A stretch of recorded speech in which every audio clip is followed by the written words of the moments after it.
রাহমাতুল্লাহ, সবাই কেমন আছেন? আমরা ভালো আছি আলহামদুলিল্লাহ। শেষ পর্যন্ত আলহামদুলিল্লাহ আমাদের মাহফিলের জন্য বাড়িতে এসে পুষলাম। আল্লাহর অশেষ রহমতে পুষাইছে। কালকে অনেক সময় লাগছে, তারপরে এখানে আইসা আলহামদুলিল্লাহ আমাদের মোটামুটি কাজ অনেকটা এগিয়ে গেছে।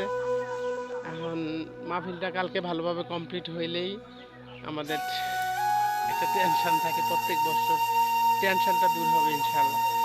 আমার চাচতো ভাই মাসুদ কালকে আসবো, মামুন কালকে আসবো, তারপরে রুলামিন আসতেছে। রুলামিন অনেক কষ্ট করে এই মাহফিলের জন্য অনেক পরিশ্রম করে। আল্লাহ তাকে নেক হায়াত দান করুক। তার আব্বা অসুস্থ, আল্লাহ ওনাকে সুস্থতা দান করুক। রুলামিনের আব্বা অনেক ভালো মানুষ। আমরা ওনাকে মুয়াজ্জিন হিসেবে জানতাম, চিনতাম, কারণ আমরা যখনই মসজিদে যাইতাম দেখতাম যে উনি মুয়াজ্জিনের দায়িত্ব পালন করতেছে।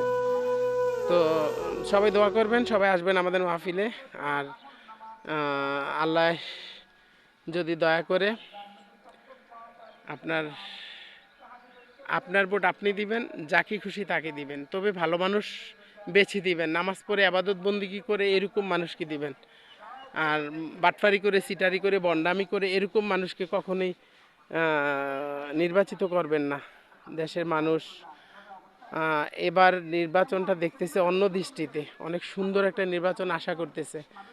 তো আল্লাহ যদি দয়া করে নির্বাচনের মধ্যে যেন নির্বাচনের পরিবেশ তৈরি হয়, আর নির্বাচনটা যেন ভালোভাবে আল্লাহ কমপ্লিট করে আমাদের মুসলমান ভাইদের জন্য কোনো ক্ষতি না হয়।